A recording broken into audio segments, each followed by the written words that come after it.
Let's make some noise. Come on. Thank you, Nick Foles, the patron saint of the final word here on the It's a Wrap Sports Network. What's going on, everybody? Welcome back to our first broadcast episode of our new week, the rare Tuesday night edition of the final word. It's debuting on the Tuesday nights, not necessarily what I want to do, but I have no choice because we got playoff hockey in Philadelphia, and yes, that's causing somewhat of a kerfufflement here at the network when it comes to trying to fit two post-game shows simultaneously and this show.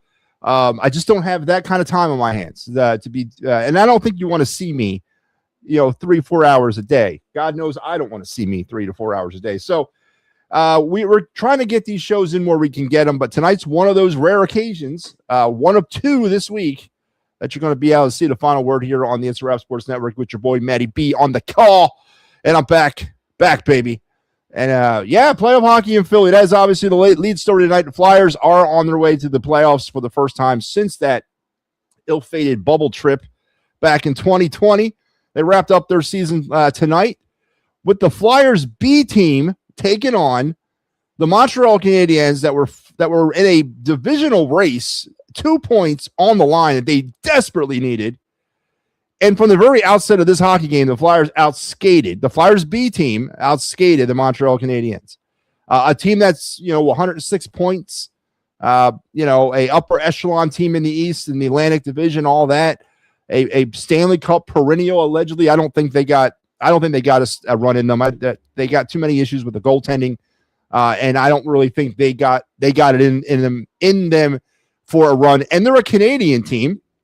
Canadian teams never win the Stanley Cup, so that they got that working against them as well. But the Flyer B team, that shuttle service was running 24/7 from Lehigh Valley down to Philadelphia over the past 24 hours. A massive amount of young players got the opportunity tonight. Oliver Bonk, boy, better late than never to see this guy show up, beset with injury all season long after I thought a longer than usual stint in the OHL. I don't know why they kept him where the hell was he? Played for the team, they were green and white, and they had a big old knight on the front of their jerseys. I forget. Anyway, him and Denver Barkey were teammates on that team, but makes his debut tonight in an auspicious way. 2 points, goal and assist, and obviously along with him and David Urich and Hunter McDonald. Who else? Who else got? Oh yeah, Tony Dick was back tonight in the roster. Who else was there? Jacob Gonchar, who we've talked about on this program multiple times. He's the rags to riches story. A kid that got an opportunity with a PTO contract with the Reading Royals. Wasn't drafted, wasn't signed, floated around some independent leagues around the North American hemisphere, signed a PTO, a player tryout contract with the Reading Royals about two and a half seasons ago, played his way into a professional deal with the Lehigh Valley Phantoms / Flyers last season, got an opportunity tonight up with the big team to show off what he can do. And again, as I said, the Flyers B team skated around the Canadiens. They were just on pucks really quick. Sam Ersson played well. It gives you a lot to look forward to. And honestly, I ain't gonna lie to you, I was looking at this game with a lot more insight than I was looking at last night's game, because this is a real snapshot of the future of what this team is going to be here in the next couple seasons with these types of players. Really proving their wear, because the Canadiens weren't resting anybody. They were going at this thing hard, and the Flyers just outplayed them. They outplayed them tonight, and that's a good sign for the future. So tonight, we are definitely talking playoff hockey, but I do want to get something straight. I did not think the Flyers were going to make the playoffs, and I don't know if it was I didn't think they were going to make it, or I necessarily did not want them to make it. And I'm going to explain that as I roll through the show. And what do the playoffs actually mean for a young team that is still rebuilding? And let's not lose sight of that. They are still rebuilding. What does this opportunity mean for them going forward into this rebuild? And is it all positive? Is it all positive ramifications for making the playoffs this year? and is reality about to crash down on them when we amp this thing up another level starting on Saturday or Monday, whenever they kick it off against Pittsburgh. So we're going to get into the Flyers. I'm very interested in hearing your opinions about it, and I do want to give some of mine. And of course, goddamn the Phillies, man. Oh, good Lord. They're going to blame Nola tonight, and he didn't pitch well. He labored bad, but again, the offense just didn't back him up. It's same old song and dance. It's become tiresome. It's become it's this whole notion of knowing this story. It's written already. We already know how this is going to work out. We already know these games. And that's why I think people's levels of frustrations are so amped up here in April. I mean, it's freaking April. We're 2 weeks into the season, and we're already wanting to fire the manager. And there's a side of the fan base, yes, I'm going to call the homers out, man, that says you don't know what you're talking about. Baseball's a marathon, not a sprint. Well, yeah, no kidding. And we're about 500, 600 games into this marathon with this manager and this team. I'm not taking the team off the hook either. So this April is definitely a different April. It's hitting a lot harder than any other April has. And if you're looking at MattyB's April tracker, like how I, look at a team coming out the gate to start the season, 500 is fine for me in April. I don't mind 500. And so far they're 6-6 in April. That's not terrible. It's not. They're one game under 500. They're 17 games in. That's not terrible to start the season, but it's different with this. It's different with this team. It's different with this running it back. Once again, fans were talking themselves into it. Nobody wanted it. Nobody wanted the Phillies to run this back in 2026, but we talked ourselves back into it in the offseason. We talked ourselves into accepting the re-signing of Kyle Schwarber. We talked ourselves into the re-signing of JT Realmuto. Right? We talked ourselves into really no offensive upgrades. Garcia is not an offensive upgrade. We talked ourselves into this core team returning in 2026, and we knew we shouldn't have. You knew you were going against your better judgment. You knew you were going against fate. You knew bringing back Rob Thompson for another year was not right. Hell, bringing back Dave Dombrowski for another year wasn't right. You knew it out there. But you let your Philly fandom shine through. And now here we sit 17 games in, and we want to burn down the stadium. Rightfully so. So we're going to get into that. As the Phillies lost tonight 10-4, we'll continue on the conversation if you want about that. Here on the program tonight, we are going to do our Day in Philadelphia Sports History. We are going to do our Of the Night segment. No card tonight. I didn't have time to put one together. Too much on my plate today. So we're going to try to hit all the segments, though, other than the card that we usually do. So let's check out. You guys are killing me right now. Adam says, hey, MattyB, what's going on? How are you today, tonight, and this evening, this morning, whatever it is? Good evening, everybody. Good evening, Elephant. Star Wars firing off the top rope saying, please fire Rob Thompson. Yeah, I mean, that seems to be the sentiment. Day 5 here on the It's Rap Sports Network of the official Fire Rob Thompson watch. Apparently, the Phillies ran out of their B team tonight as well. Well, it's funny, and I put something up on the internet a little earlier. There was another error tonight. Trey Turner, the exchange between, was it Meza and Turner? I don't know who the pitcher was. Was it Meza? He throws him a sinker ball down the second base after fielding a tapper back to the mound. Can't you just throw the ball? Why do you got to pitch the ball to the damn shortstop? Anyway, Turner drops the ball, commits the error. That's 14 errors in 17 games. But what do I see later on in that game? I see Otto Kemp patrolling left field. I see Otto Kemp running around left field again. 14 errors in 17 games. No one wants to explain that to me, or no one can explain that to me. But I can. It's lack of accountability. It's lack of the manager saying, I'm not accepting this. Someone's sitting, or multiple people are going to sit. Dylan Moore, go grab your glove. You're going to play first base or whatever. There's none of that happening on this baseball team, and that is sort of the layer underneath the April problem, right? On the surface, 6-6 in April, 8-9. It's not terrible to start the season. It is April. It's not terrible. But when you go one layer down and you start looking at all the problems that are festering under the surface for this team. The defense is dreadful. I've never seen a team so unequipped to start a season defensively than the Phillies have in 2026. The base running stuff is out of control, right? I've never seen this many errors or mental mistakes on the base pass through the first 2 weeks of the season ever in my 50 some odd years of watching this team. And then you go a little bit below the manager's inability to do anything drastic with this lineup or anything that makes any sense to the eyes with this lineup, right? Then you start getting more into what this really means to Phillies fans. And unfortunately, we're coming off as a bunch of lunatics on the national side because people just don't know. They don't know what we've dealt with for the past 5 years. They don't know that we already know the end of this story. This story has been written, and we're in April, and we still got to go 5.5 months to the end of this just to get back to a point where we were the year before, the year before, the year before. That's what I think is the most frustrating part about this. It's not that it's a marathon, not a sprint. Yeah, everybody knows that. Everybody understands what 162 games is. Everybody gets that. And yes, they will figure it out. They will pull themselves back out. But then they're going to go back in. They're going to go back out. They're going to go back in. It's going to be like the same thing. And we get to October, and it's the same thing. That's what's frustrating.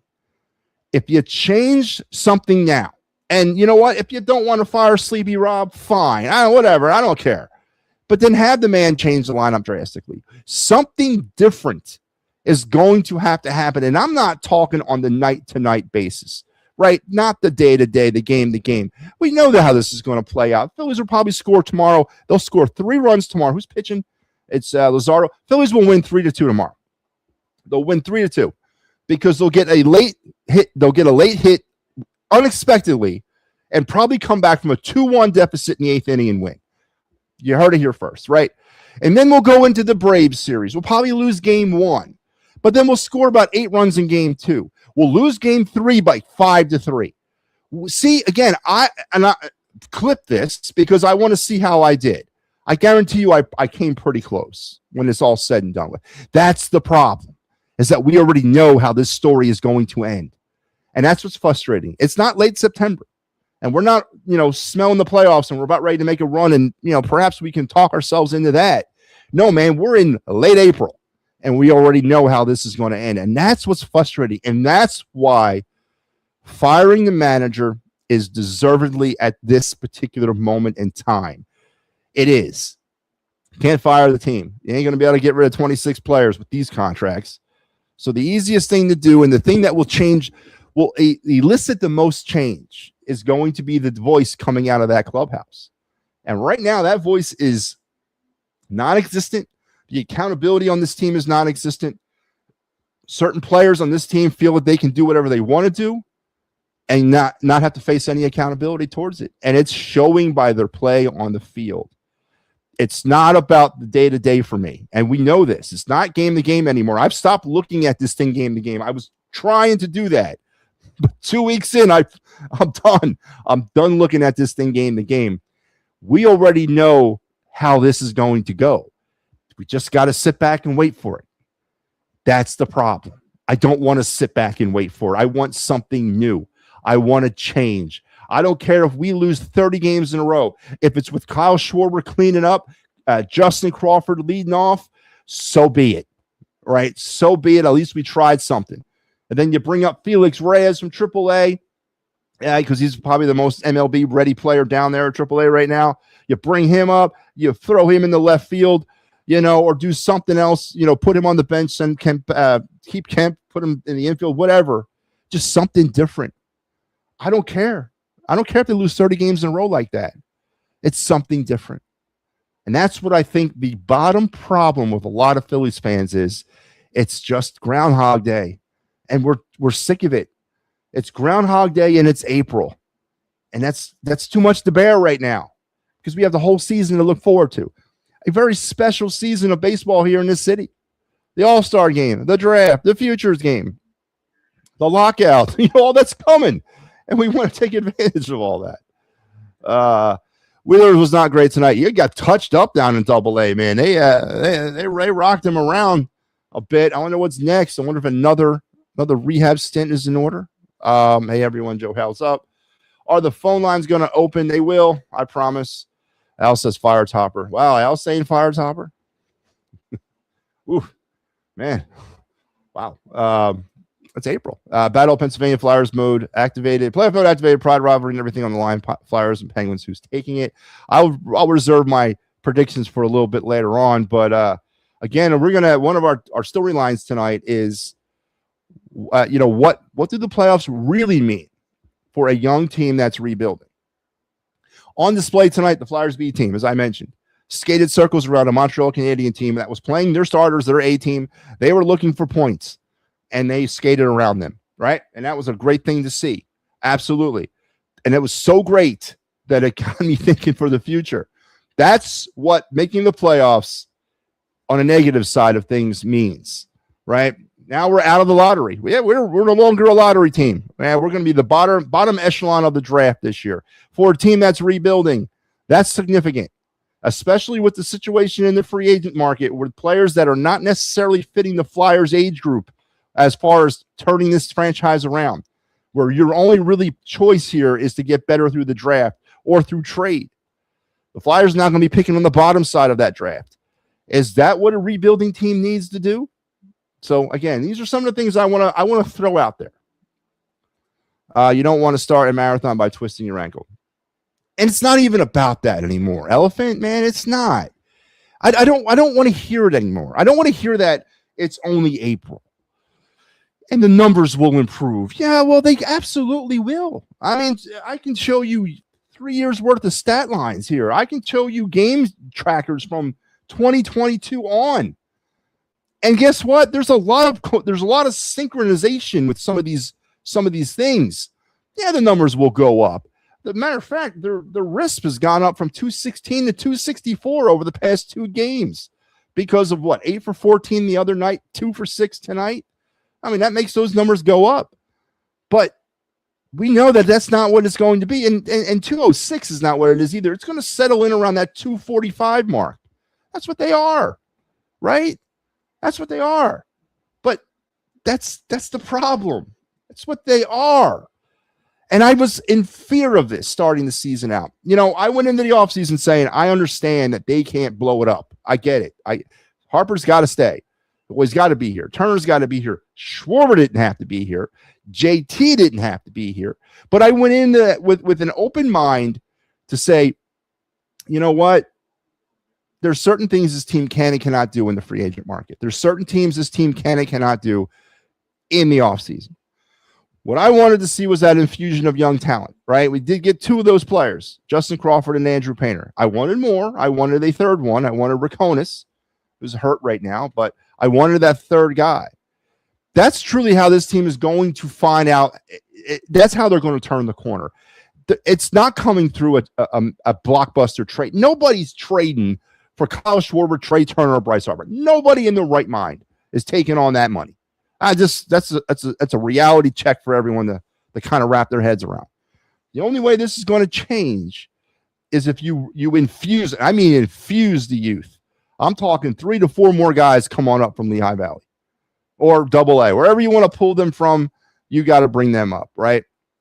And the other way you're going to change it, you're going to fire the manager.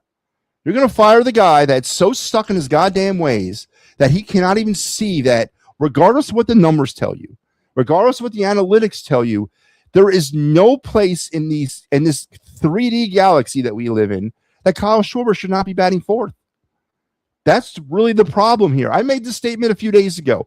Justin Crawford will never lead off for this baseball team. And I will die on the hill. 100% die on that hill. And there's only one reason why Justin Crawford will never lead off. Because it will force Rob Thompson to have to move Kyle Schwarber into the middle of the lineup. And that's not going to happen.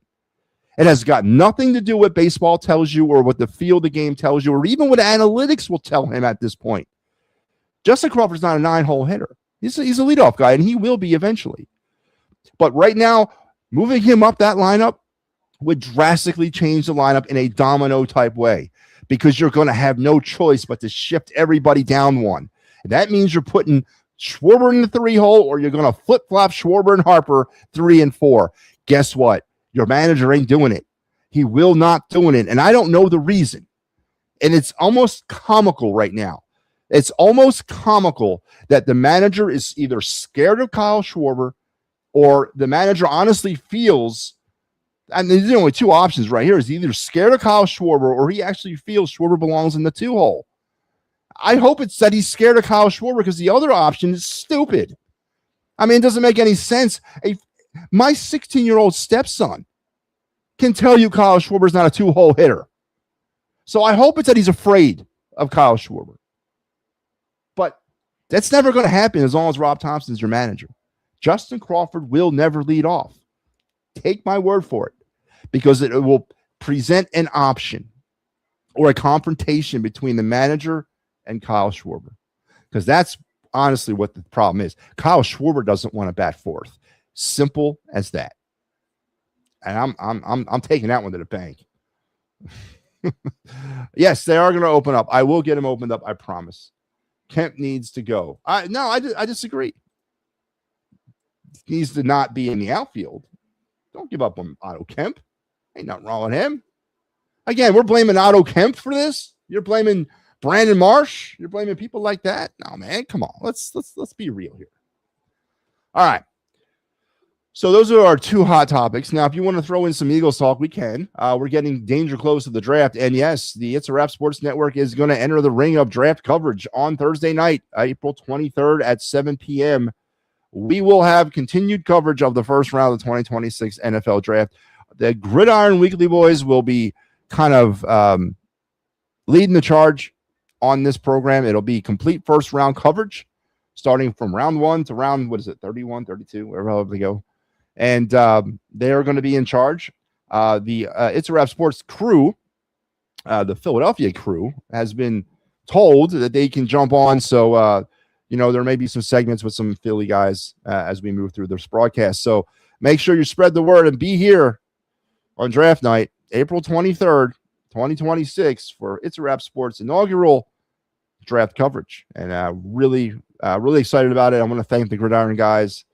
I called them on Saturday and I said, hey, what do you guys think?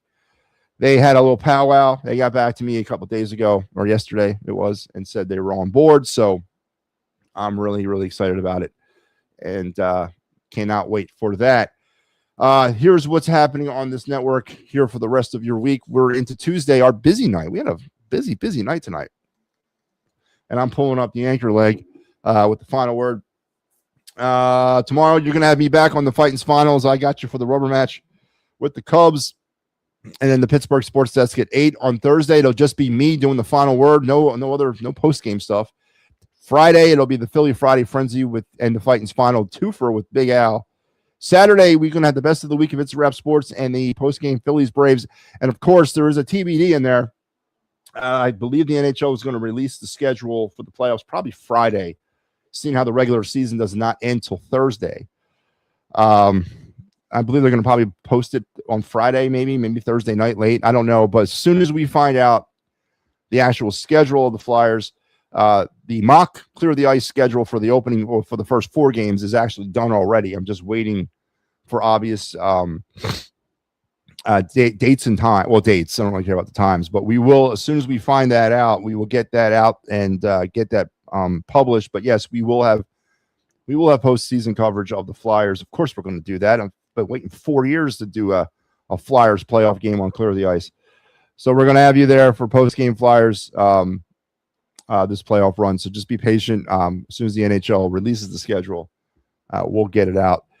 And then on Saturday or Sunday, we'll get it all started again with the Philly AM Sports Show and the Phillies Braves. So that's what's on tap for your week, the rest of your week here on the network. And let's get into our day in Philadelphia sports history.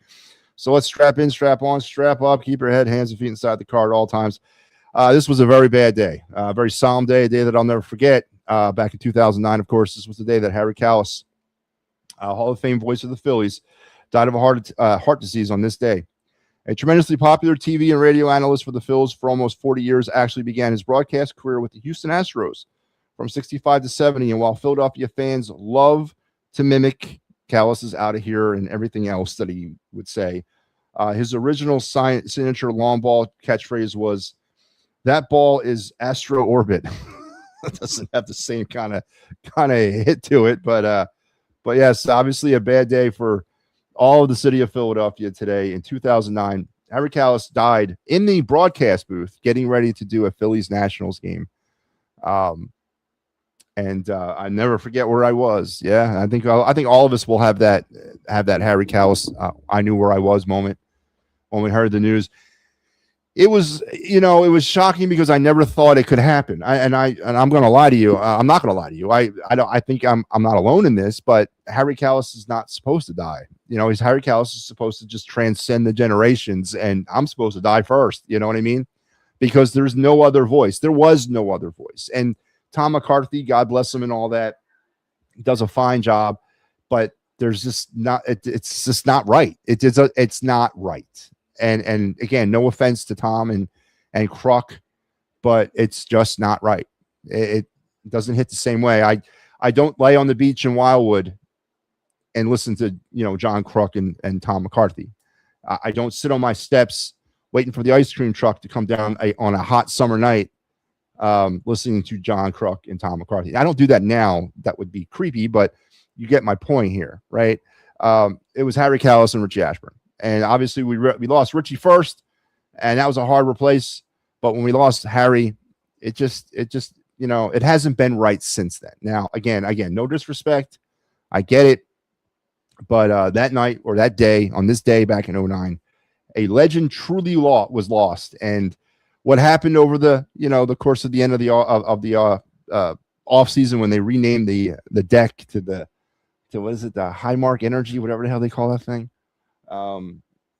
just is a tone deaf move by an organization in the Phillies right now that I think are becoming a lot more tone deaf to what's happening with this team. And I know the John Middleton conversation starting to sort of pick up some steam. Obviously, Dave Dombrowski doesn't escape this as well. But from the upper management side, are the Phillies lost a little bit? Have they lost their way? And were the signings or the re-signings of Kyle Schwarber and JT more for putting people in the seats and merch than it was for winning baseball games? I mean, I think that's an interesting point to kind of go down, an interesting rabbit hole to go down. Was it the best interest of the team on the field to bring back those players, or was it to the best interest of the team in the wallet to bring back those players? So I'm starting to believe the Phillies organization is a little tone deaf, and I'm not liking that either, because that's the last thing we need to deal with is an organization that's lost the pulse of the fans. But on this day back in 2009, Harry Callis left us, and I played every game. Every time I do the Fightins final, and I'm going to get dinged on it, and I know I'm going to get sued eventually, but I play it every time the Phillies win, and when I'm hosting the post game is the Harry Callis High Hopes, taken from guys, from some of you real Phillies fans out there who've watched that segment or watched that clip. I'd love to hear where you think that was taken from, because that was an actual very special moment in Phillies history where he sang that song. And yes, it was inside the clubhouse. It was inside the locker room. And there's some players there that are very visible that you can probably date. But if somebody can give me the where do they think that clip was taken from? I'd be very impressed to see if anybody can figure that out, because I definitely know where it was from. But on this day in 2009, we lost Harry Callis, and it was an absolute shame. So, all right, let's go, and I'll get let's get the phone lines open. Again, Flyers are on the table. And I guess that's probably what we'll lead off with tonight. Flyers and Phillies are obviously on the table. Eagles are definitely on the table. Did the Sixers even play in this town anymore? Whatever. If you want to talk about Sixers, we can. All that stuff is on the table. So please feel free. Jump on in. All right. Phone lines are open. You guys know the drill. You just click on the link. It'll put you backstage, and we'll go from there. So I guess we can talk with some Flyers. It is very good. Listen, and I said it last night when I was on the Fightins final. And I know Mike had the call. And I know he said he wanted me to hang around and take, a victory lap for the Clear the Ice show. It wasn't about that. But trust me, there was a sense of gratification and, reward that I felt personally after enduring those last 4 seasons that we got to the playoffs this year. And absolutely, we've stuck with this team. We were there at the back end of Chuck Fletcher. Oh, actually, yeah, Chuck Fletcher's last season is when we started the show, and we endured a lot. And yeah, there was a personal form of gratification when they got to the playoffs that I felt, not only for just me, but for all the guys that have toiled around with Clear the Ice over the years. Pat Bernard, Big Sal, Sal G, Mike, Al, all those guys that really put in their time on the program over 4 years. It wasn't easy, man. It wasn't easy on nights, especially. Oh man, it just wasn't easy some nights to come on and give the best you could and pull clips and break goals down. When they're losing 9-3, it wasn't easy a lot. And last night when they clinched, it definitely felt great. And I'm very happy for the Flyers, and I'm very happy for the organization. And what I saw tonight, as I said, impressed me more than what I saw from last night, because that's a glimpse of what the future of this team could be. But as a whole, I'm very happy for the Flyers. And as we get ready to face the Penguins, that's good TV. And it's great for the organization to get the Penguins in the first round. It's great for an opportunity to catch Crosby on the other side of his career, because they may shock the Penguins a little bit. I don't know if they have enough to take the Penguins out in 7, but they are going to shock the Penguins, especially if they continue to play like they've been playing over the course of the last 2 weeks. They're going to skate past the Penguins if the Penguins are not careful. But I think it's a great matchup for the city. It's a great matchup for Flyers fans. It's a great matchup for getting people back into the fray a little bit when it comes to this team and getting them excited again for Flyers hockey. You couldn't have asked for a better opening round matchup if you're from a marketing standpoint. And I hope the Flyers eat this thing up. And game 3, whenever that is, some point next week, should be a spectacle to be seen down there at the arena. So, but again, yeah, a victory lap for the Clear the Ice program. Thanks to all the guys that were involved in it, that are still involved in it. I posted our final host standings of the season. Mike beat me out by 2 points, and that's because I gave Mike the last 7 games, because I had to go into the fighting final. So it ain't that he beat me out because I didn't do my yeoman's work. Beat him out. He beat me out because he got the Flyers when they were the hottest they could be, but he still beat me out. And congratulations to Mike on that. So let's open the phone lines. Joe Hale, how you doing? Good. Can I take a guess first before? Was it 93? It was 93. Harry Callis right before when they won the pennant? No. Okay. But it was 93. And it had postseason implications. I'll leave it at that. Okay. All right. I was at the Flyers game last night. Yeah. Oh, that's a great. Do tell. Get last minute tickets. I paid an arm and a leg. I'll tell you right now how much I paid for 2 tickets. I paid $500 for 2 tickets. Joe, you didn't have to tell me that, but okay. No. I love how nobody said they can do it. Even you guys. Yes, I'm calling out you guys. Didn't you guys say the Flyers were going to get in? I did. I said it. The only person that said they were going to get in is who? Mike Lira. Yeah, but he's a homer, dude. He's going to say the Eagles are going to win the Super Bowl. He's going to say the Phillies are going to win. The matter of fact, did he say the Phillies? No, he didn't. But listen, no. Joe, hang on, man. He's a homer, man. Homers, that's what homers do. Yep. You know? Yeah. And Mike knows he's a homer. I'm not insulting Mike. Everybody said it's going to be Saturday for this. I have a feel. My gut feeling is it's going to be Sunday at 1:00. I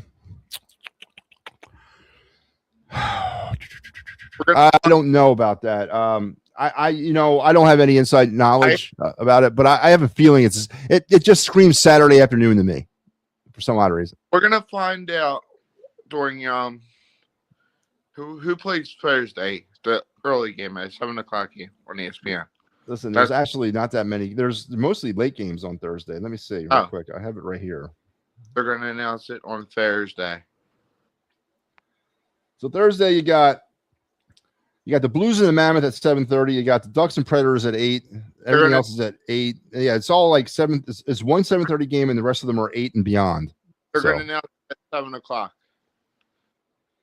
Well, they may not be able to because there's teams playing on Thursday that are in the playoffs, and you know, I don't know if they'll do that. I mean, they may have to wait until these games are over. Joe, I mean, I just out of travel considerations for some of these teams. Sure. The Colorado's in the playoffs. Edmonton's going to the playoffs. LA's going to the playoffs. I don't know what San Jose is doing. I think they were on the outset. The Anaheim Ducks are going to the playoffs, and Utah's going to the playoffs. So I don't know if they can make that announcement while they're playing their final game. The matchups are all set. Yeah, the matchups are set. Well, no, there's still. I think the West is a little up in the air. Let's see. While you're looking that up, the young Bucks today. Yeah, they looked impressive. They did. Certain name that caught my eye. Alex Bump. Bump. Yes, he played good. And Mr. Martin again. What is it? 6 out of 7 games? Yeah. What about Oliver Bonk? What about Oliver Bonk? 2 points. What about McDonald? Yeah, Hunter McDonald, big old 6'7" of them. Yeah. What about? He looked good. He looked good. Why wasn't I would have rested Tyson Foster today? Well, don't forget he's been sitting for 2 months, or actually more than that, 4 months. I'll tell you who's been stepping it up. Minchkov. Yeah, he got his 20th goal. But, Joe, we didn't draft him at 6 overall to score 20 goals. You drafted him to score 40 goals at that position in the draft. I get what you're saying. I understand. I get it. And there was one play in tonight's game that really kind of impressed me with Mitchkov. It was like in the second period. Puck was kind of thrown in between Mitchkov and a defender, and Mitchkov could have made a play on it to keep it in the Flyers' offensive end. He could have. It would have been they were both converging on the puck at the same time, and Mitchkov seemed to have the angle slightly on it, but he peeled off of it and he went back into a defensive posture so not to get caught on an odd man rush the other way. That impressed me about him because that tells me he's bought in, and that's a good thing. That's a very good thing. So everybody's complaining.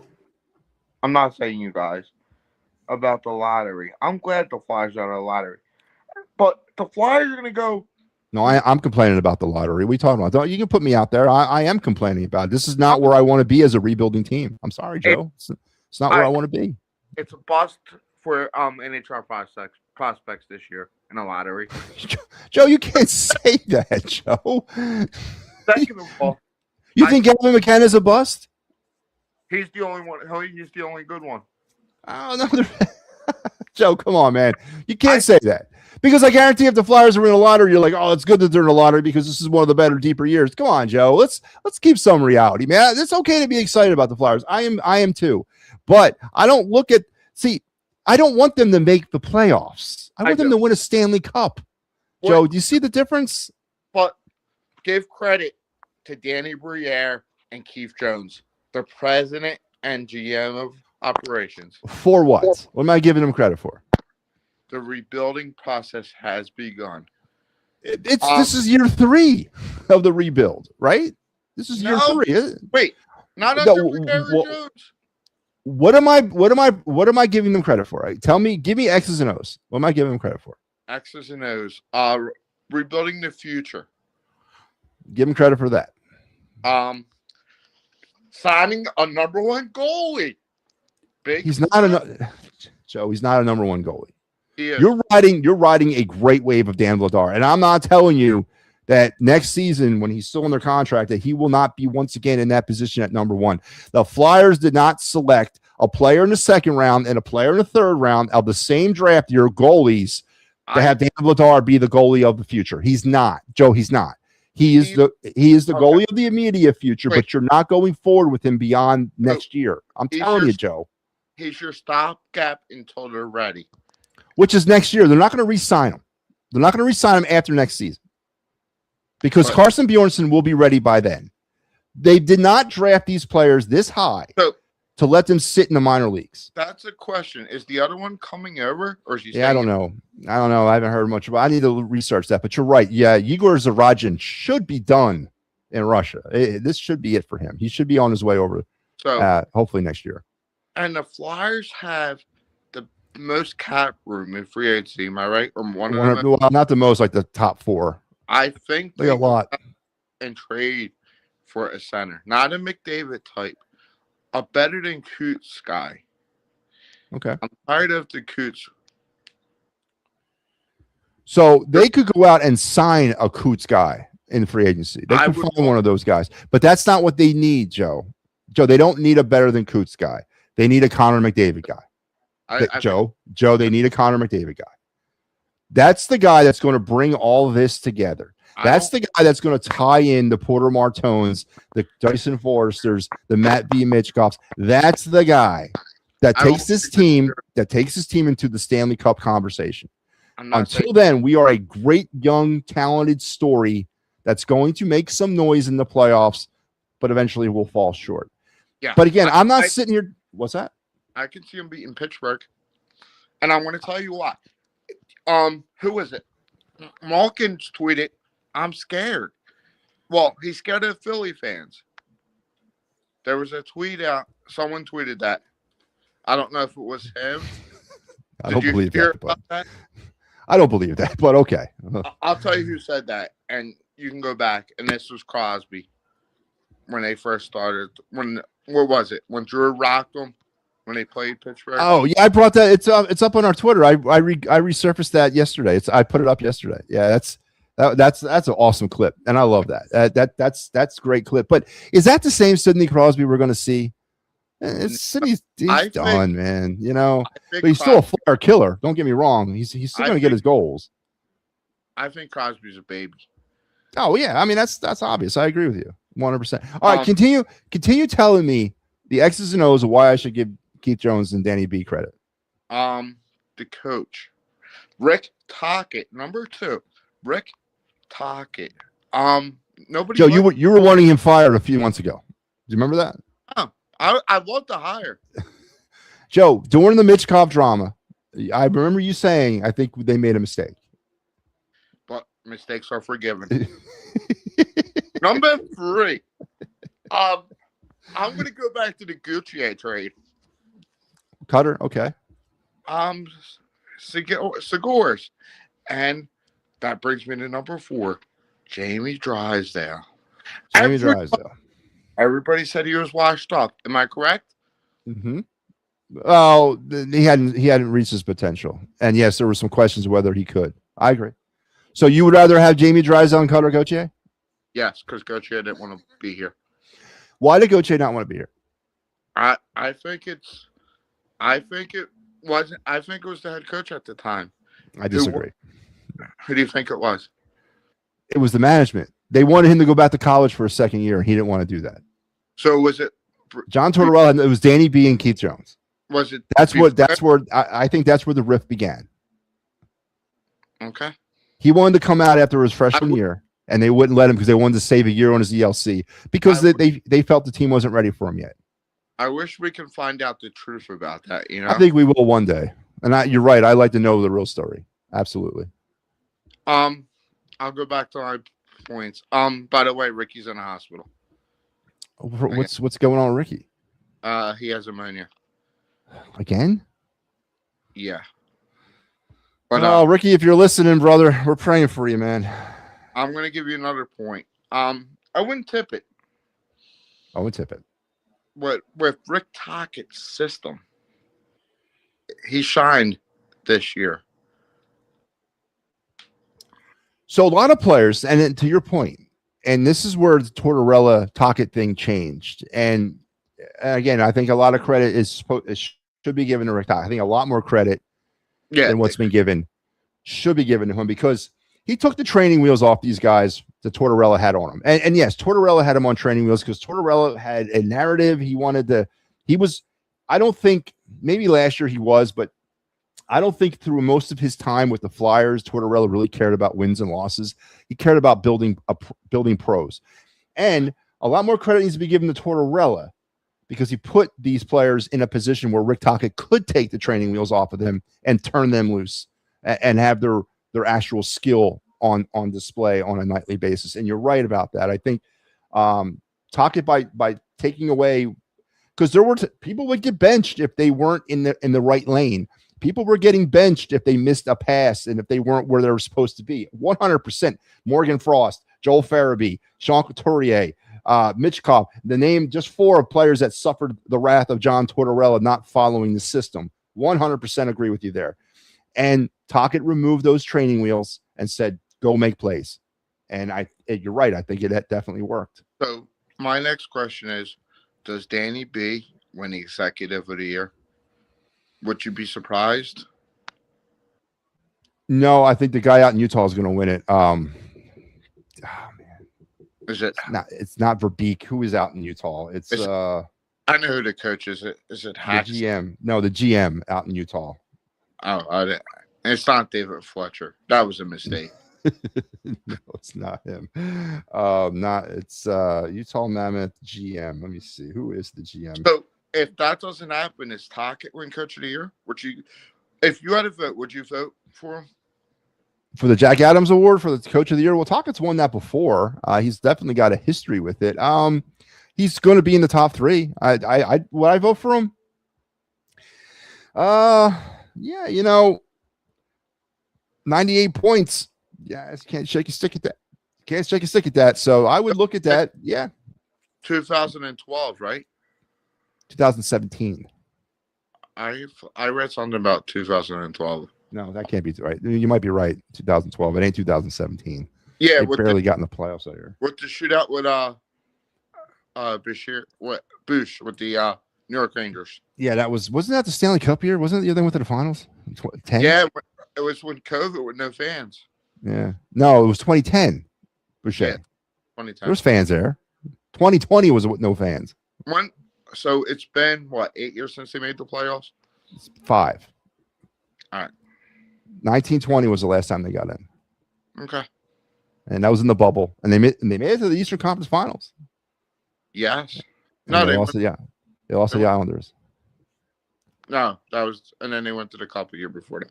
So did you hear the story? I follow Chris Pronger on Twitter. Did you hear the story? He was drunk before every game. No, I did not hear that. Is that why you guys? Is that where the concussions are coming from? Yeah. Wow. He's an awesome dude. He lives in Jersey still. Mm-hmm. Yeah. Cherry Hill. Yeah, he is a pretty cool dude. All-time Flyer. He should be, his name up on the bleachers in the Westside Center. Name one of the bars after him. That would be sweet. The Chris Pronger Hospitality Suite.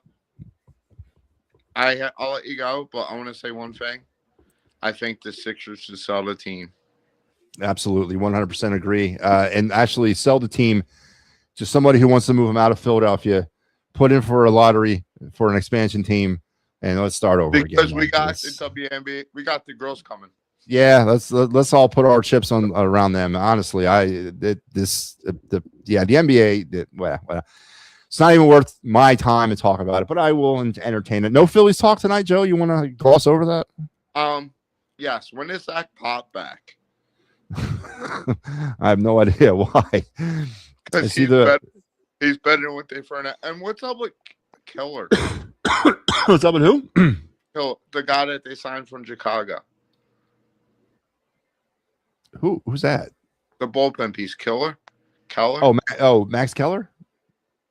Oh, Brad Keller. What about him? Yeah, he got touched up tonight a little bit, didn't he? Yeah. I don't know, man. Listen, but Joe, I maintain the pitching is not my problem with this team. It really isn't. They're talented enough to where they can. I mean, you're not going to get great pitching every night, and you're not going to get great hitting every night either. But you're getting nothing from the offense right now. This offense stinks. If he fires Thompson, right? Yeah. Does Preston become his bench coach? Preston Mann is the GM. I don't think they move him down into the dugout. And can he do both? Maybe. I don't want him. Listen, he's done really good with the minor league development. Let's leave him in that position. And he's not really even the real GM. He's like the other guy's off getting his MBA or somewhere at University of Pennsylvania, so he's kind of taken over for that. So no, I listen. Preston Manning is he's a baseball talent kind of guy. I don't know if I need someone that knows how to actually be a coach. You know, Cleveland Indians series in May for cheap. Really, that's good stuff, man. Sitting behind Kyle Schwarber's family. How do you know that? Because I went to a game last year, and I know they sit in 120. Where's home plate at? They directly behind, right below the Diamond Club. That's where they sit. Okay. Yeah. All right. Well, say hey for me. Tell them to like and subscribe to the It's Rap Sports Network. Hey, give me some. Wait, can I do it? I'll print out some pictures. Go ahead, Joe. Just be careful, all right, man. Don't get me arrested or anything. Wait, I'll put some on the polls in Philly. No, I don't mind that. Yeah, absolutely. I should start doing that, man. I should send people out and start doing that should send my minions out to do that for me. All right, Joe. Listen, we'll talk Thursday, man. I'll be back Thursday night, all right? Yep. All right, Joe Hale. Always colorful Joe Hale. To the Flyers point, you mentioned the youngsters. So the Flyers tonight decided to sit Couturier, Risto, Sanheim, Dvorak, Vladar, Konechny, Tippett, Zegras, York, Drysdale, and Grabenkin. They sat them and they brought up the school bus, let's call it what it is, from Lehigh Valley. Wilson, who else? Gonchar, Tony Dick, Uric, Bonk, McDonald, and Kovaslov all were elevated to the Flyers tonight. And as I said, that might have been one of the best games that I've watched all year, watching these kids fly around out there. And I don't know if the Canadians were, obviously, I don't think the Canadians were ready for that. I thought they were thinking that the Flyers were, obviously sitting people, and as any team would have in this situation. But these kids came up and were like playing for jobs, man. They thought this was an open audition to get on the playoff roster because, boy, oh boy, you mentioned Hunter McDonald. Again, we've talked about these players, these prospects throughout the years. And I was most impressed with Oliver Bonk. He's sort of been set back a bit through injury, really a long time in juniors. I don't know why he was in juniors so long, but finally got an opportunity. Now, Oliver Bonk probably will go right back to Lehigh along with the rest of them where they belong. But next summer is going to be interesting. And Oliver Bonk is a right-handed defenseman. So next summer is going to be interesting because decisions are going to have to be made on some players. And we're going to actually talk about that a little bit later into the summer because, as I said to Joe, and yes, and let me be clear, does Keith Jones and Danny Barrera deserve some credit? 100%. Because they weren't just rebuilding a product on the ice. They were rebuilding the product off the ice, too. The whole franchise was in shambles when they took it. I understand that. And I think that the moves that they were making at the time that they made them were appropriate. Have they exceeded the expectations? I think they have. Not to say that, you don't go into a season wanting to make the playoffs, but I do believe what they say is they're not interested in just making the playoffs. They're interested in winning Stanley Cups, and they're definitely taking the right foot forward to that point right now. But as I said to Joe, with all this good time feeling that we have towards the Flyers, and I guess this will go into my conversation about what the playoffs really mean. I don't like the fact that we're not going to be a lottery drafting team this year. Now, I think we still need a couple more years of that, honestly. But I can live with that if we turn the tide with the prospects that we have. And we still have Toronto's pick next year that who knows where they're going to end up because they may be going into a rebuild next year. So that may be a top 5, top 3 pick, right? That's something to keep in the back of your mind. But what I want is more pieces to this puzzle. And this summer, regardless of how this ride ends, if it ends with a first round exit or a first round advancement, or God forbid a trip to the finals, the battle John Tortorella and the Las Vegas Knights, which would be awesome if that was the case. Regardless of where, by the way, Tortorella's not wearing the tracksuit no more. I don't know if you guys have seen Tortorella behind the bench for the Knights. He's not wearing the tracksuit. He's back to wearing a suit like a grown man. But if wherever this ride ends, and we are definitely going to look at this no matter what with a lot of optimism about the future of the Flyers. And Joe mentions the cap room. There's a lot of it. They've gotten out from underneath just about every bad contract that they were sort of saddled with. And I mean all of them. I'm talking Brzalov, Ellis, Provorov, Hayes. I mean, just about all those contracts are gone starting this summer. All they got currently is their current contracts to deal with. And that's a great thing, right? But there doesn't seem to really be the player in that draft or in that free agent class that's going to put them over the top. There's some complementary pieces, some more veteran pieces there that they could add potentially to go along with the depth here that they have and the role players that they have, because we don't have a true centerman yet. And that's something you can't not address. They're not going to win a Stanley Cup unless they find a true centerman. And yes, that true centerman is the Connor McDavid type. Joe said he doesn't want the Connor McDavid type. Joe, if you don't want the Connor McDavid type, then you don't want a Stanley Cup. That's just the reality of how this is going to work out. There's just way too much talent in this league for this young Flyer team in this level that they're going to hit to try to overtake Carolina, Tampa. I mean, if they can get to that point, everybody else below that is beatable. The Penguins are beatable. Montreal, I think, is beatable. Boston is beatable. But when you get up to Tampa and Carolina, I don't know. I don't think they're beatable in a 7-game series. Don't forget, it's 7 games. It ain't 1, it's 7. And that's just the reality of it. And that's okay to have that reality because that's just where they're at. This rebuild is not done. I hope people don't think that we have arrived and this is the group going forward that what they're going to win cups with. It's not. There's more work to be done. There needs to be a true centerman here. And that has to happen through trade because the Flyers aren't going to find one of those guys out in the free agent market. They're not. He's not there. I've looked, right?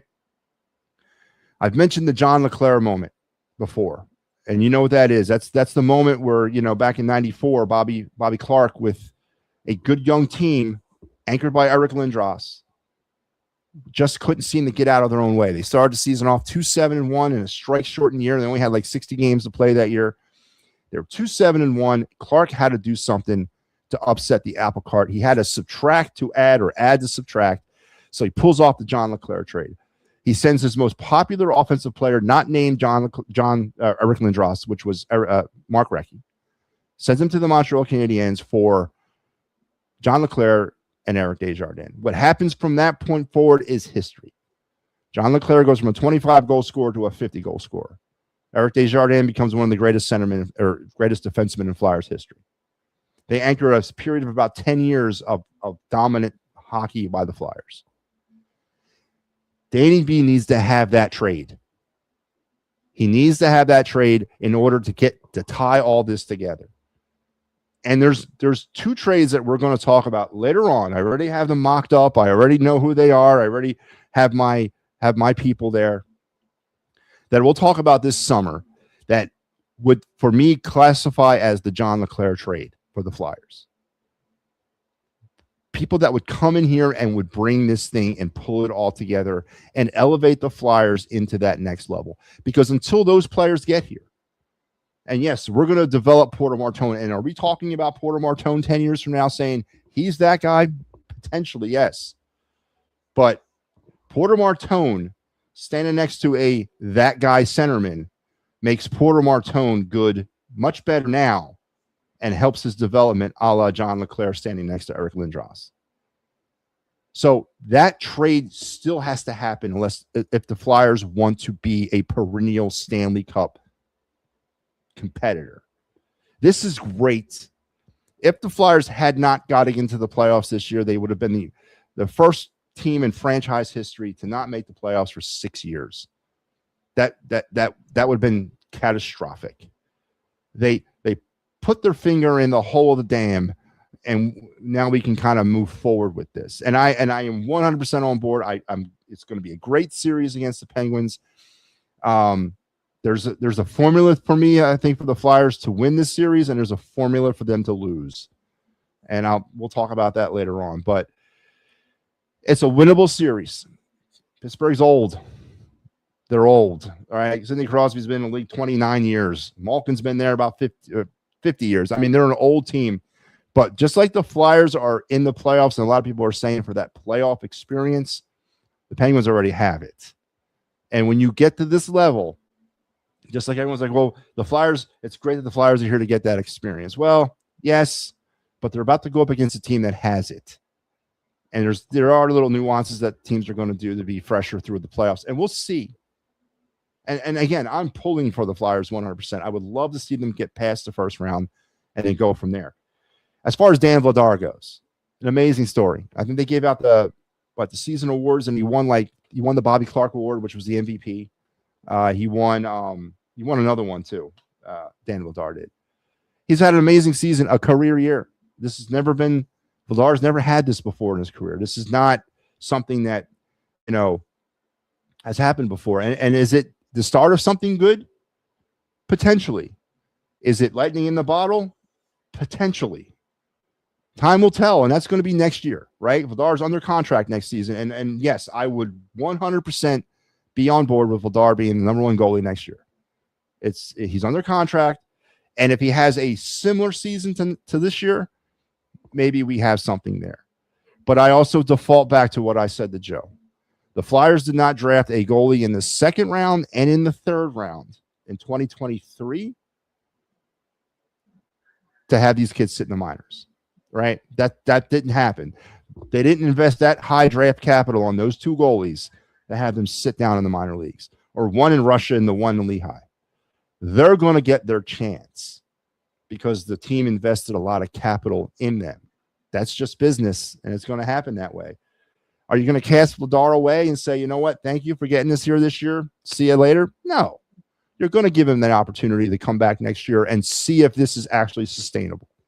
100%. But you're also going to probably mix in Carson Bjornsson next year. He's going to probably be the primary backup because Erson's a free agent, and there's no way you're going to talk me into re-signing Sam Ersson. They're going to probably turn it over to Bjornsson. He's going to be your primary backup to Vladar, and they're going to see where they have with this kid. Because Vladar's going to want to get really paid if he is the answer, and he does have a similar season next year. He's going to want to get really paid, but we'll cross those bridges when we get there. Dan Vladar's been a great story, and the Flyers are where they are right now in principle because of his play throughout this season. 100%, I'll give you that. For at least this year, the goaltending situation has been solved by the Flyers. But it's not. Is it about this year then? Again, is this the trappings of making the playoffs? Are we now going to start believing that Dan Vladar is the long-term option? Maybe he is. I don't know.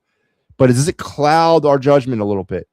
Does it cloud the judgment that some players that are currently on this team need to be traded in order to get to that next level? Would it break somebody's heart if an Owen Tippett or Tyson Forrester was flipped in a deal this summer to bring back a potentially franchise player? That's what I don't want to see happen to the Flyer fan base or to the Philadelphia sports fan base in general, because that's the only thing the Flyers have left right now. That's the only card they can play to elevate this rebuild to that next level.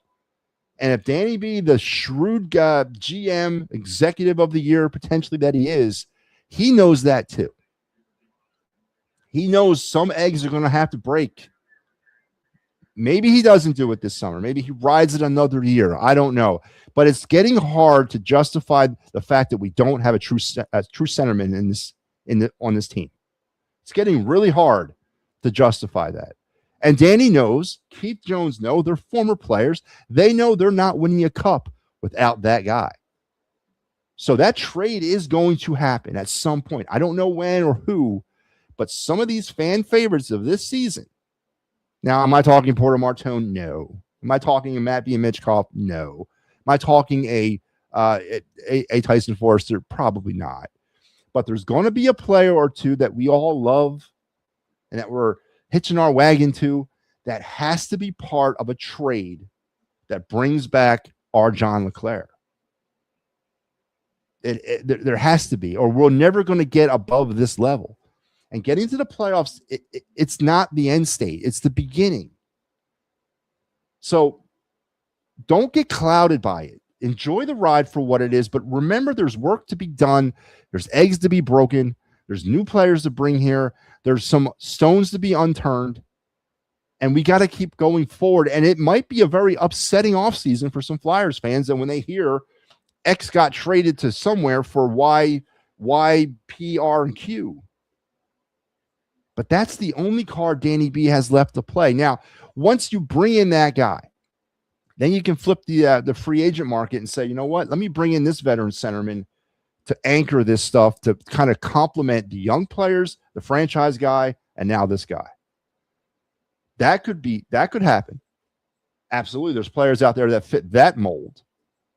But as far as players that are going to turn this thing around and propel them and keep the core of this team as it is intact, that player is not in free agency, folks. He's not there. Now, could he be there next year? Maybe. I don't know. But you have a chance to strike right now hot. There's some property on this team right now that could probably be flipped at an all-time high value. Those names are Owen Tibbett. Those names are Travis Konechny. Those names are, Ristolainen, and those names are players like that. They could be flipped right now to bring back that player because their stock has gone way up. We just can't lose sight of that. This is not done. This is one step above where we were last year. That's all it is. There's a whole mountain to climb. So that's kind of where I meant about the playoffs. What does it really mean for the Flyers and for the Flyer fan base going forward? It's a great moment to enjoy it. It's a great moment to see it. And again, tonight, to me, was the best moment of it all. Watching the B team skate around the Montreal Canadiens. That was fun. And, the Hunter McDonald's and the Oliver Bonks and the players like that are going to hopefully be wearing orange and black here very soon. Definitely gives you some warm and fuzzy, but there's a lot more work to be done. And don't be upset when your favorite Flyer gets sent in a trade to bring back a franchise player, because that has to happen. That has to happen at some point in order to get the Flyers to that next level. Search your feelings. You know it to be true. And we'll see how that turns out this summer. So that's my Flyers take. Let's go back to the phone lines. Papernick, what's up, man? Yo, what up, Matty? Can you hear me? I can. Yo, how you doing, man? Here, take this. Take this. How about you? Take this. This is good. Oh, sorry about that, Matty. No, I'm having a conversation with you, and my son's asking me something. Listen, the Phillies, yeah. I'm just gonna leave it like that. This pitching staff is gonna. I'm told you, it all hinges on Nola, and he ain't pitch. He's pitching good, but he's not pitching good enough. He's not pitching up to the money he's getting paid. Oh yeah, the offense ain't showing up. Offense is terrible. So I mean, listen. Here's why I don't want no excuses. Paul Skeen gets no run support, and he wins 2 Cy Young awards. Yeah, no, I agree. I'm not giving him any excuses. No, I'm not talking about you. Anybody in general, like $2 million, and he can't put a team on his back. Yeah, I can't explain it either, Papernick. I wish I could. I didn't see the game. Did he give up a home run? Did he give up 8 home runs tonight again? No home runs tonight. Just everything was up and everything was getting. And listen, the defense didn't support him again. They were shoddy. I didn't see the game. Was Otto Kemp? Who was in left field? So Kemp got into left field. He was in left field in this game. I saw him out there. I saw him out there at one point. He pinch hit for Marsh late. Actually, pinch hit for Bohm pinch hit for Marsh, and then Kemp pinch hit for Bohm. I don't know what the hell. What your best hitters are? Look, Harper's not hit. He's hitting well. You know what I'm saying? He's hitting well. Marsh is hitting well, and Crawford. Right now, they're your three. I mean, and Schwarber's starting to pick it up. But in general, they were your three guys. You know what I mean? Especially Marsh and Crawford. They were really the two. And you're gonna pinch hit. You're telling they didn't pinch hit Sosa for a start. Papernak. Sosa started tonight, and he was the only offense. He hit a 3-run homer. Oh, see, I didn't know that. Yeah. So Marsh was batting in the 5-hole, and he was pinch hit for Bohm, who then in turn was pinch hit for Kemp. They need to fire Robbie. They need to fire the 5-hole hitter, Papernak. Do you think Robbie's trying to get fired? Hoping he gets fired so he can just get I don't think he wants to resign. Do you think he just wants them to say, look, we're going to make Don the manager and just relieve him, and it'd just be like this big relief to him? I think Rob Thompson believes in what he's doing. I think he's tied into that binder. He is so tied into what analytics are telling him that it's going to work. It's going to work. Eventually, it's going to work. I don't think he's trying to give. I think he believes in what he's doing, and that's scary. You know, all I know is I heard, from people, on other shows, that it's no big deal that the Phillies are only two games out of first place. The Braves don't have two starting pitchers. I can't even say the other guy's name, and they're in first place. They went up. The Phillies are 2.5 games back now. The Marlins are in second. Yeah, the Phillies are tied with the Nationals. And the Phillies got the Braves this weekend. The Phillies actually have 6 games on hand against the Braves over the next 2 weeks. So it's going to be interesting. How bad are the Phillies when you got more talent than the Nationals and you're the same record of them right now? You got Kemp running around and is not hitting the ball. Why he moved Garcia? Garcia bat 4. He bat 4th tonight, right? Yeah. Just leave him there. Look, just leave him there. The reason why is the guy that's his spot in the lineup. He's a 4, 5, or 6. You gotta leave him at 4 because Bomb's a better 5, 6, I think, or 2 or 7, whatever. He's not at 4. So just leave Garcia there. Well, JT was in the 6th hole tonight. And he was 2 for 4. JT's batting 286. He's starting to hit. Okay. I don't have a problem with JT. I don't want to see JT 4th. Oh, no. Keep him in 6. See, you got to have Garcia 4th for one reason. The guy's got multiple years of 30-plus home runs. He can protect Harper a little bit. Pitchers ain't going to fear Marsh. Except when John Kruk made a statement the other night when Marsh hit a home run. The other day, he said that, do you know how big Marsh is and how strong he is? You don't even know how strong he is. What? Yeah, we can't run the bases and he can't play defense. I mean, come on. Kruk's starting to piss me off too a little bit with his homer takes, man. I'm really getting kind of tired of this. Marsh ain't a 4th hitter in the lineup. He's probably he's probably a 6th or 7th, but they're going to bat him 5th because how you have to do that. Well, what about the obvious guy? What about the obvious guy, Papernak? The guy that should be batting 4th, that we just are now so programmed that we don't even mention his name anymore. We're just glancing right. Yeah, we're just go right over him because we're so brainwashed by this idiot manager who refuses to bat him in the 4-hole. It's a phenomenon here. It's a psychological phenomenon that we don't even talk about Schwarber in the 4-hole anymore. What about Robbie? What he said in the offseason that he would switch them to bump Harper to number 2. I have no problem with Harper number 2. Harper can. I've said it before. He can run the base as well. You know what I mean? He can hit. He can hit up there. He hits for average. I mean, put him behind. Put Schwarber at 3. Why not? Let's put Schwarber at 4. Well, you know what I mean. But that's not going to happen. That's my point. That's my point, Peppernick. That's my point. That's how bad we've gotten at with this manager. We're starting to believe his own BS. We're actually in line with his own BS now. Look, in a real world, Crawford, Turner, Harper, Schwarber, Garcia. That should be your top 5. Right there. Everybody else sees that. Why can't the manager? Okay.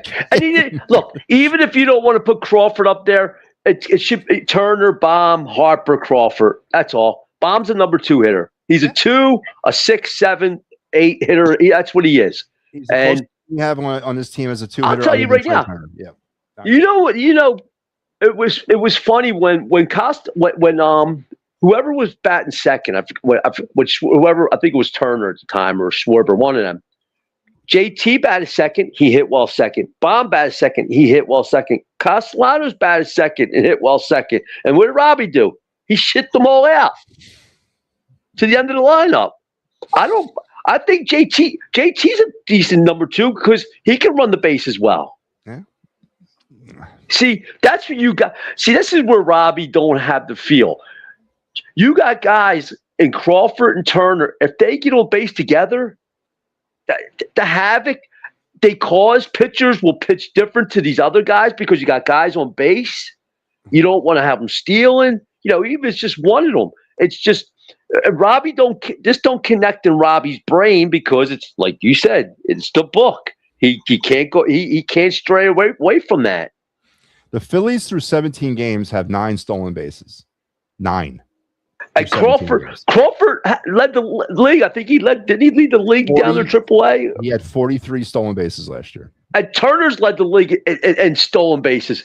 What's that tell you? They don't run anybody. And when they do, they screw it up. I mean, the other night when Marsh was stealing allegedly on a 3-1 count, I thought it was a hit and run personally. I don't think if that was an all-out steal, then Marsh needs to be benched because you got to look behind you and see what's going on with it's so. But anyway, it's bad. 9 it's stolen bad. Bases. It's real bad. Yeah. They don't know how to run the bases. And when they do have Turner and Crawford, they've had them on the base pads together a couple times. They've done nothing with them. There's been no double stealing, nothing. There's been nothing. Yeah, because here's the thing, man. I remember back in the day watching Ricky Henderson. I'm going to go before that. Lou Brock. Yeah. Then you had the Willie McGee's, the Vince Colemans, the Ricky Hendersons. Those dudes, they were on third base by the time you blinked an eye. Yep. They didn't have 18-inch bases out to these extra large bases. They didn't wear gloves on their hands to slide a mitt so bust their fingers up. These guys should be out there. Let them go. But see, my fear is this. If Mattingly takes over, is he willing to push his, to push his thing, to say, okay, this is what I want, and this is how it's going to be. Is he willing to do that, or is he going to stay kind of like Summer Robbie and add to him?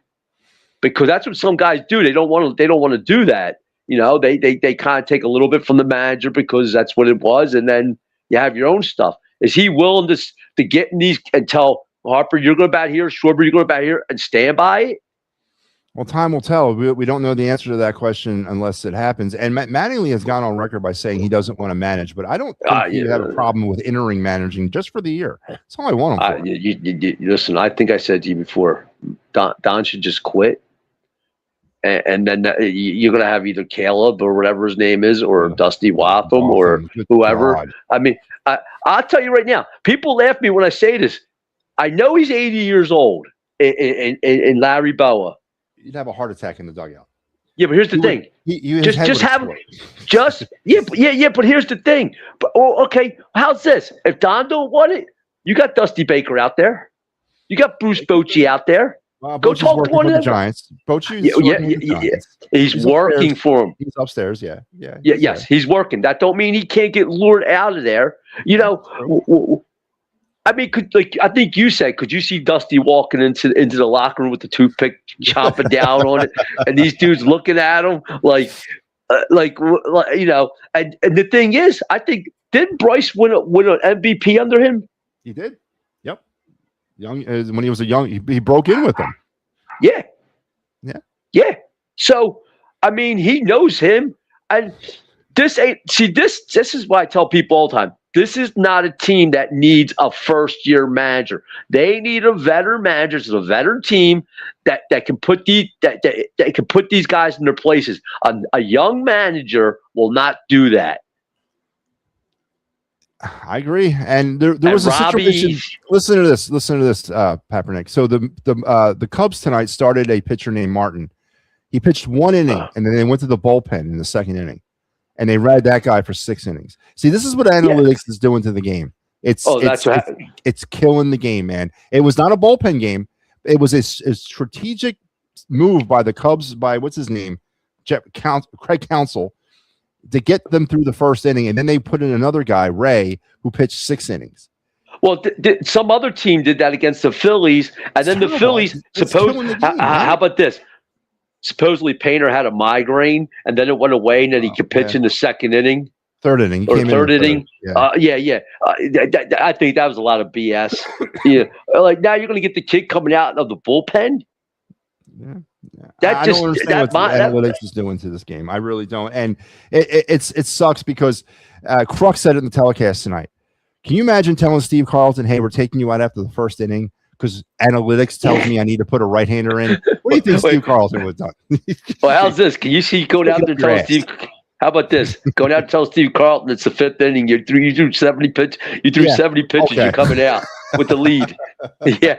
Or how about John? Wait a minute. How about guys that might want to fight you? John Denny, Nolan Ryan. Could you see going out to Nolan Ryan and saying, "Look, Nolan, you're done. You're done. You're done. 70 pitches. Yeah. You're done." I mean, listen. I get it, but there's been more arm injuries because these guys ain't stretching them right. They're not getting the innings. They're coming out of the bullpen. I mean, it's just that Painter thing. What they should have done. I wouldn't have put Painter in. He had a migraine. Let it go. I know he pitched well, and he did. I think it was planned. There's no way. I don't know how they allowed that. They kind of stretched him out a little bit longer in the game. He went to the 7th inning, so yeah, they kind of stretched him out a bit. Yeah. Well, I mean, he pitched 5 innings, so I mean, it's the same thing, right? I mean, it's 5 innings. Deeper into the game, though. You know what I mean? He went deeper. Yeah, into the game. I mean, well, let him go deeper in the game anyway. I wonder if this is a new thing now. I wonder if this is what we'll be seeing. We'll be seeing the bullpen starting the game, and then the starter comes in around the 3rd inning. I wonder if that's what they're going to start doing. Well, they just that. Good point, you know. Well, here, how's this one? How about these guys signing these huge contracts and only pitching 4 innings and making $40 million a year, $10 million an inning? What the hell? I'm going to teach my grandson how to be a pitcher, dude. Be a pitcher. Listen, be a pitcher, a punter, or a kicker, and you're set for life. You will backup catcher or backup. That's it. Oh, Garrett Stubbs. They just did an article on Garrett Stubbs. I didn't read it. It was on Philly Nation, I think. How he's back with the Phillies. Yep. Don't worry, he'll weasel his way up. Don't worry, he's coming because you ain't going to see Dante Nori. You're not going to see Gilbert Racones. You're not going to see the guy they got from, or you're not going to see De La Cruz. You're not going to see the guy they got from Milwaukee in a cash trade. You're going to see Garrett Stubbs mosey on up here. That's what you're going to see, and it's this. Look, I know it's early. And I know by accident this team could probably win 85 games and make the playoffs. You know what I mean? Despite the moron that they got managing, but I don't see it. I just see all these problems. Sanchez, you know, and Nolan, he's your 2, but I just can't wrap my head around to say he's pitching well because. He's not pitching well enough to win. Yeah. Because I'll go back to Paul Skeens. You give Paul Skeens 2 runs, normally you're winning a game. And Paul Skeens, what's he making? $500,000 a year? Yeah. 750,000. I was making more than that, but he's not making nearly as what he's going to. Make. You know what I'm saying. Right. I mean, these guys are. This guy, listen. Walker's only the number 4 because he's making $20 million. Yeah. That's the only reason why he's in there. He needs to go to the bullpen. He needs to be the long relief. for an inning or two. That's it. Nola, when Wheeler comes back, he would be my number 4. And Painter 5, Luzardo 3. Go to Wheeler, Sanchez, Luzardo, Nola, Painter. Bump them down. Do something. I mean, maybe Dave can work some magic. I mean, they sucked up the money with Castellanos. Maybe there's a team that's willing to take on a Nola. He's not old, you know. Yeah. I mean, they got to figure this. You know why this team's in trouble? These 7, 10, 11, 13-year contracts that are guaranteed. There's this dummy didn't put a loophole in there like they did with Soto and they did with Bobby with Bo Bichette, where you can get out after 2-3 years if shit ain't going right. They're stuck with them. We're stuck. Yeah. We're stuck with Schwarber for the next 4 years, and if Harper somehow starts to go down, he can't even go to DH. No, because Schwarber's there. I mean, if there's a silver lining to this, I mean, I don't know if it's really a silver lining. The Phillies actually might get more in a trade for Schwarber than Harper. Yeah, because he's a DH. And he can hit you 40 home runs a year. Yeah. No, that might be their silver lining. That might be their golden goose to trade. Then maybe because they have a first baseman down there. You know more about the AAA. I heard they got a decent first baseman in AAA, or is it AA, a young kid? They got Arun Escobar. Arun Escobar is the second. They got Dylan Campbell. He's down in AA. There's a big one. There's a big kid down there. They're saying he's a big first baseman. Yeah, tall. It's Dylan Campbell. I don't think he's on the top 30 prospect list, but okay. But he's eons away from. Is he right or left-handed? He's a lefty. Elephant in the Room says Felix Reyes. Reyes is a left fielder or an outfielder. He's in AAA. He's major league ready to come on up. But first base wise, I don't know. You got Buckhalter. He's a big kid, about 6'8", but he's down in I think he's in Jersey Shore. So they got some players sprinkled around, but nobody's like MLB ready right now, first base wise. But yeah, I mean, listen, Papernick, it's a situation. Papernick, I'm going to let you go, man. I got to cut. Yeah. But okay. It was. What do you want again? So I know. Thursday night. I'll be back Thursday night. Thursday night. Okay. All right. All right, Matt. You have a good night and everything, because I just got home from work. All right. Take care, Papernick. All right, Michael Papernick. Yeah, there's some first basemen scattered throughout the system, but there's nobody really that's, I said Buckhalter, Campbell. I think he's first baseman. Escobar plays second, but interesting point that I brought up. And it started. I am gonna cut the show short tonight. We're not gonna do the other of the night, but this latest trend tonight. The Cubs started with a reliever. Who went 2 innings or pitched an inning, and then they brought in their starter. What are the chances? Listen to me. What are the chances that this is a new thing now, that they're going to start doing this? They're going to start bringing the relievers to pitch first, to get them to the 3rd inning, and then go to the starter. I mean, with the DH, you don't have to worry about batting the pitcher anymore. You don't have to worry about a pinch hitting situation. What do you think the odds are that this is a new thing with analytics? They're going to start the game off with a relief pitcher. Let him go 3 innings if he can, and then go to the starter in the 3rd inning, so the starter can pitch out until the 7th or 8th. I mean, I wonder what the odds of that happening are. And are we seeing another friggin' trend the wrong way? Can the Flyers have a taxi squad for players? They have a 28-man roster, and it's a 23-man game day roster. So that's the taxi squad, whatever, the 5 players there. Players these days might be so soft for fired up Bo. I 100% agree.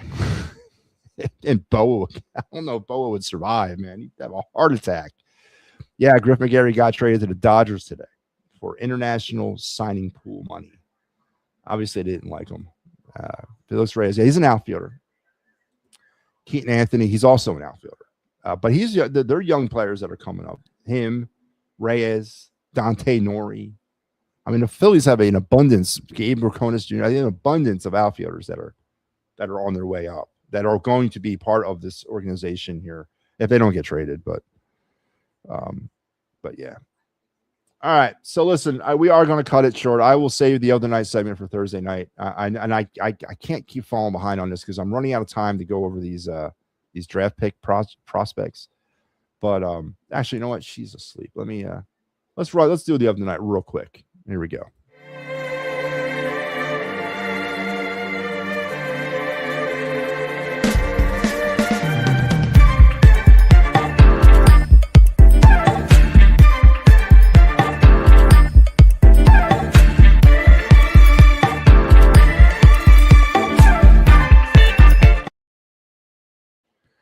All right, so we'll do the other night. We're going to start with the Phillies prospect. This is a kid that hit the scenes this year.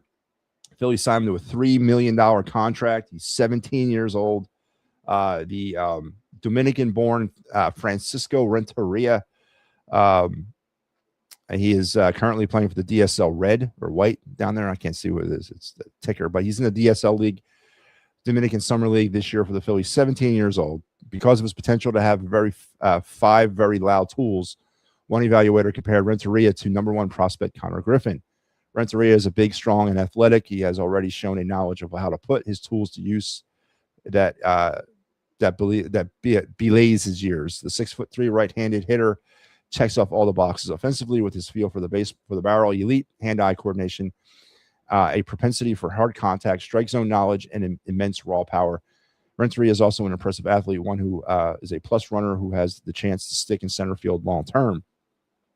All of it plays up because of his aptitude and early baseball IQ, with many within the organization feeling he's the best all-around offensive prospect they've seen in quite some time. So you're looking at a potential 5 years from now outfield of Francisco Renteria in center, Crawford in left, and Nori in right.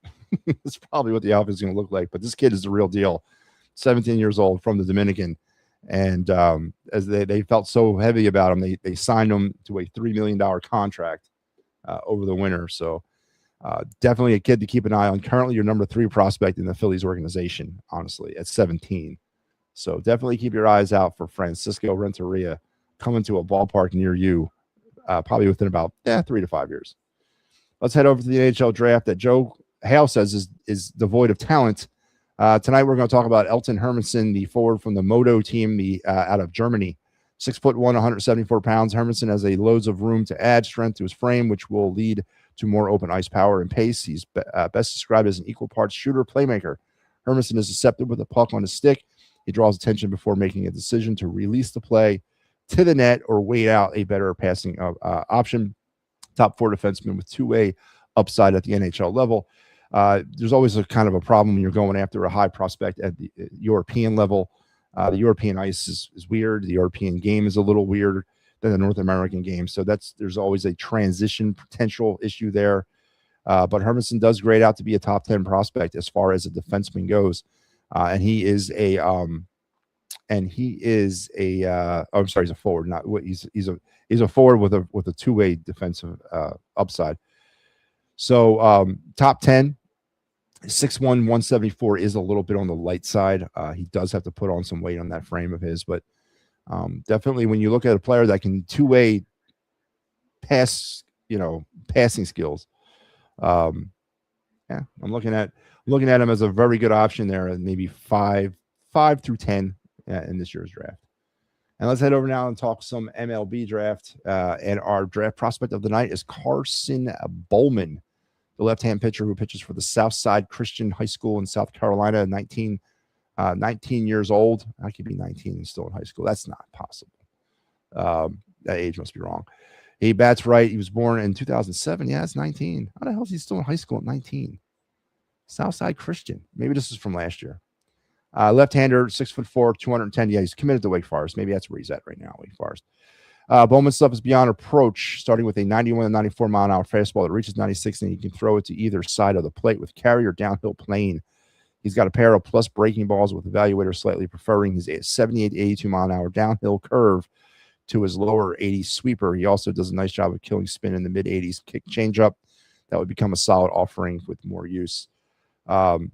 Big left-hander, 6'4", probably puts on about another 25, 30 pounds by the time he hits the major leagues.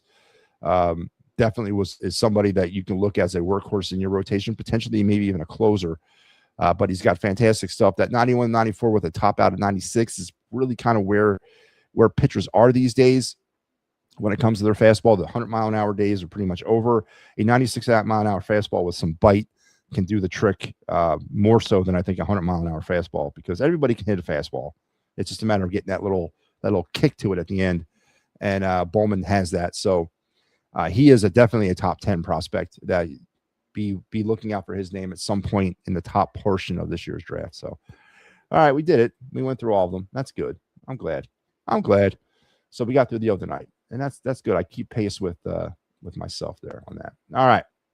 We are going to wrap it up now. Let's move it. Yep, he is the son of Edgar Renteria, and he is going to be keep an eye out for him, man. He plays for the Red, DSL Red, yeah. My buddy said to get into the draft. Is like $20. Huh? What, you got to pay your way into the draft? Flyers make the playoffs. Phillies are a disaster. Eagles are getting ready to draft next week. We're going to be amping up as I said, we're going into the draft this year. It's Rep Sports will be in the draft. First round coverage by the Gridiron Weekly guys, Thursday night, April 23rd. So make sure you're here for continuing coverage of the entire first round. You may be seeing me. I may pop in on a segment or two over there. We'll see. We'll see if I have time. We're going to clear the airwaves that night. So there will be no Fightins final. There'll be nothing else but draft coverage. No final word, nothing. It's just going to be draft coverage. So I'm giving them the open airwaves to do their thing. So we're looking forward to that and all the other great stuff that's coming up on the network this week. There it is one more time. Don't forget, I'll see you guys tomorrow on the rubber game of the Phillies Cubs. Hopefully they can pull off the series win. And yeah, so thanks a lot for being part of a show that, again, I got to get, my buddy said, what? To get into and watch oh, really? In Pittsburgh? Okay. That's not bad. All right. We'll talk later. You guys have a great rest of your night. Enjoy your Wednesday, and I'll see you tomorrow on the Fightins final. Take care.